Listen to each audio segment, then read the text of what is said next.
वीर राणा सांगा भारत देश का गौरव थे। इनके खौफ का असर यहाँ तक था कि कोई भी विश्व में इनसे युद्ध करना नहीं चाहता था। वीर राणा सांगा का जन्म 12 अप्रैल 1482 को मेवाड़ के चित्तौड़ में हुआ था। इनका पूरा नाम महाराणा संग्राम सिंह था और इनके पिता का नाम राणा रायमल था। बचपन से ही राणा सांगा और उनके दोनों बड़े भाई एक साथ रहते थे, एक साथ शिक्षा ली। राणा सांगा की पत्नी का नाम रानी कर्णवती था और उनके 4 पुत्र थे, जिनके नाम थे रतन सिंह, उदय सिंह, भोजराज और विक्रमादित्य। एक बार कुंवर पृथ्वीराज, जयमल और संग्राम सिंह अपनी अपनी जन्मपत्रियां एक ज्योतिषी को दिखाने गए। ज्योतिषी ने उनकी जन्मपत्रियां देखकर कहा कि ग्रह तो पृथ्वीराज और जयमल के भी अच्छे हैं, लेकिन राजयोग संग्राम सिंह के पक्ष में होने के कारण मेवाड़ का स्वामी संग्राम सिंह ही बनेगा। यह सुनते ही दोनों भाई संग्राम सिंह पर टूट पड़े। पृथ्वीराज ने हुल मारी और जिससे संग्राम सिंह की एक आंख फूट गई। राणा सांगा ने आंख फूटने के बाद भी भाइयों के साथ युद्ध करते रहे। इस समय तो सारंग देव ने बीच बचाव कर किसी तरह उन्हें शांत किया। सारंग देव ने उन्हें समझाया कि किसी एक ज्योतिषी के कहने पर विश्वास करना अच्छा नहीं है, इसीलिए तुम आपस में संघर्ष मत करो। इस समय सांगा अपने भाइयों के डर से श्रीनगर के करमचंद पवार के पास अज्ञातवास बिता रहे थे। राजमल ने उसे बुलाकर अपना उत्तराधिकारी नियुक्त किया। राणा सांगा अपने पिता महाराणा रायमल की मृत्यु के बाद 1509 में 27 वर्ष की आयु में मेवाड़ के शासक बने। मेवाड़ के महाराणा में वे सबसे अधिक प्रतापी योद्धा थे। इनके शासक रहते किसी की हिम्मत नहीं थी कि कोई भी आसानी से आक्रमण करके कब्जा कर सके। राणा सांगा बहुत ही प्रतापी शासक और योद्धा थे।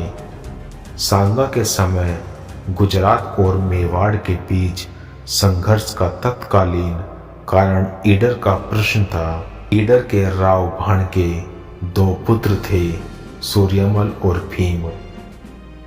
राव भाण की मृत्यु के बाद सूर्यमल गद्दी पर बैठा, किंतु उसकी 18 महीने के बाद मृत्यु हो गई। अब सूर्यमल के स्थान पर उसका बेटा रायमल ईडर की गद्दी पर बैठा। रायमल की अल्प आयु होने का लाभ उठाकर उसके चाचा भीम ने गद्दी पर अपना अधिकार जमा लिया। रायमल ने मेवाड़ में शरण ली, जहां महाराणा सांगा ने अपनी पुत्री की सगाई उसके साथ कर दी। 1516 में रायमल ने महाराणा सांगा की सहायता से भीम के पुत्र भारमल को हराकर ईडर का पुनः अधिकार कर लिया। भारमल को हराकर रायमल का ईडर शासक बनाए जाने से गुजरात का सुल्तान मुजफ्फर बहुत गुस्सा हुआ था, क्योंकि भीम ने उसी की आज्ञा के अनुसार ईडर पर अधिकार किया था। नाराज सुल्तान मुजफ्फर ने अहमदनगर में जागीरदार निजामुद्दीन को आदेश दिया कि वह रायमल को हराकर भारमल को पुनः ईडर की गद्दी पर बैठा दे। निजामो मुल्क द्वारा ईडर पर घेरा डालने का रायमल पहाड़ियों में चले गए और पीछा करने पर निजामो मुल्क को हराया। ईडर के आगे रायमल का अनाश्य पीछा किए जाने से नाराज सुल्तान ने निजामुल मुल्क को वापस बुला लिया था। इसके बाद सुल्तान द्वारा मुवारी जो मुल्क को ईडर का हकीम नियुक्त किया गया। एक बाट के सामने एक दिन मुवारी जुल मुल्क ने सांगा की तुलना एक कुत्ते से कर दी थी। यह जानकारी मिलने पर महाराणा सांगा वानगढ़ के राजा उदय सिंह के साथ ईडर जा पहुंचे। पर्याप्त सैनिक न होने के कारण मुवाली जो मुल्क ईडर छोड़कर अहमदनगर भाग गया।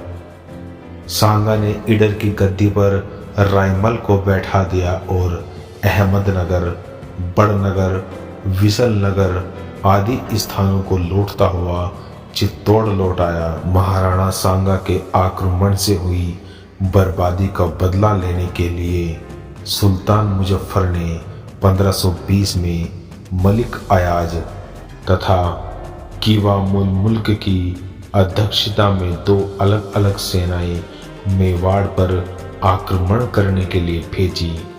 मालवा का सुल्तान महमूद भी इस सेना के साथ आ मिला था, किंतु मुस्लिम अफसरों में अनबन होने के कारण मलिक अयाज आगे नहीं बढ़ सका और संधि कर उसे वापस लौटना पड़ा। महाराणा सांगा ने सिकंदर लोदी के समय ही दिल्ली के अधीनस्थ स्थानों पर अधिकार करना शुरू कर दिया था, किंतु अपने राज्य की निर्बलता के कारण वह महाराणा सांगा के साथ संघर्ष के लिए तैयार नहीं हो सका।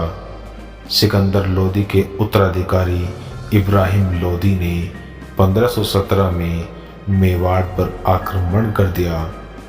खातौली कोटा नामक स्थान पर दोनों पक्षों के बीच युद्ध हुआ, जिसमें महाराणा सांगा की विजय हुई। इस युद्ध में तलवार से सांगा का बायां हाथ कट गया था और घुटने पर तीर लगने की वजह से वह हमेशा के लिए लंगड़ाते रहे। खातौली की पराजय का बदला लेने के लिए 1518 में इब्राहिम लोदी ने मियां माखन की अध्यक्षता में महाराणा सांगा के विरुद्ध एक बड़ी सेना भेजी। मेदिनी राय नामक एक हिंदू सामंत ने मालवा के अपदस्थ सुल्तान महमूद खिलजी को पुनः शासक बनाने में सफलता प्राप्त की थी। इस कारण सुल्तान महमूद ने उसे अपना प्रधानमंत्री नियुक्त कर दिया था। सुल्तान के मुस्लिम अमीरों को भी मेदिनी राय की बढ़ती हुई शक्ति से काफ़ी ईर्ष्या थी और उन्होंने सुल्तान को उसके विरुद्ध बहलाने में सफलता प्राप्त कर ली थी।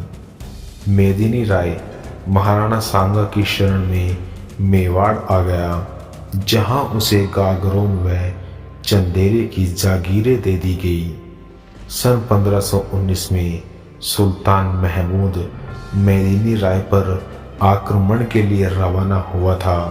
इस बात की खबर लगते ही सांगा भी एक बड़ी सेना के साथ गागरोन पहुंच गए। यहाँ हुई लड़ाई में सुल्तान की बुरी तरह से पराजय हुई। सुल्तान का पुत्र आसफ खान इस युद्ध में मारा गया और स्वयं वह घायल हो गया। महाराणा सांगा सुल्तान को अपने साथ चित्तौड़ ले गए, जहां सांगा ने उसे 3 महीने तक कैद रखा। खानवा युद्ध शुरू होने से पहले राणा सांगा के साथ हसन खां मेवाती, महमूद लोदी और उनके राजपूत अपनी अपनी सेना के साथ हो गए।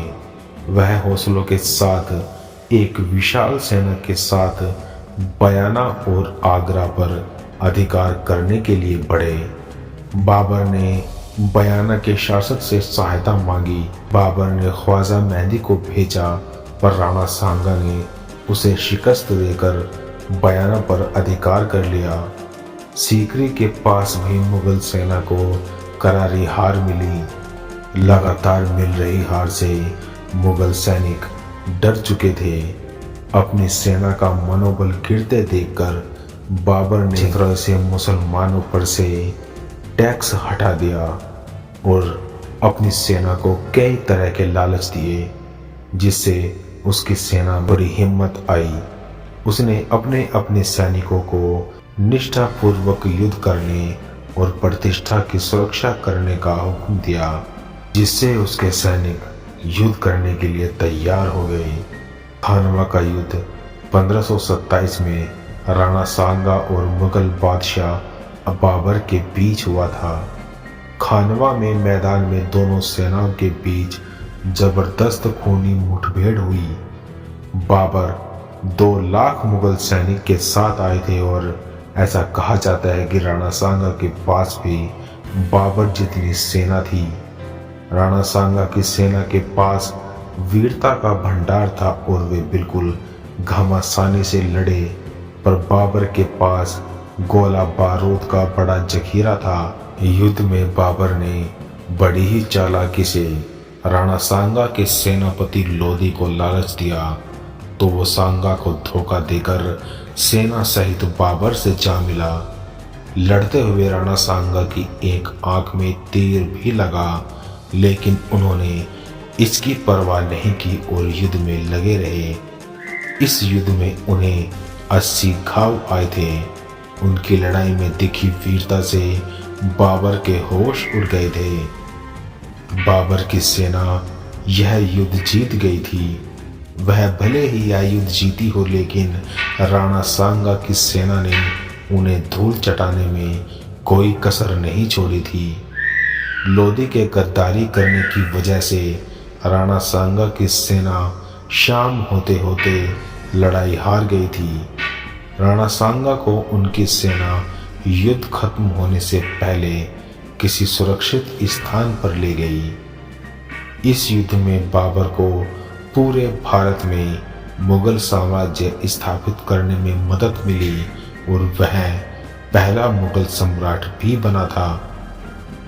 युद्ध में सांगा बेहोश हो गए थे, जहां उनकी सेना उन्हें किसी सुरक्षित जगह ले गई थी।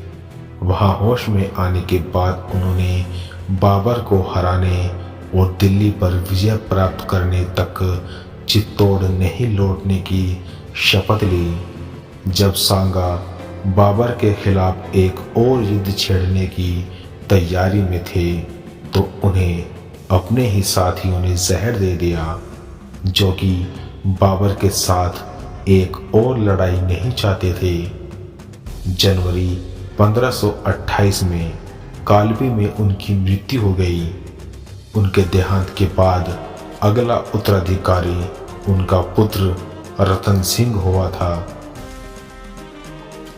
आज की हमारी ये वीडियो यहीं तक। मिलते हैं अगली वीडियो में। तब तक के लिए बाय एंड टेक केयर।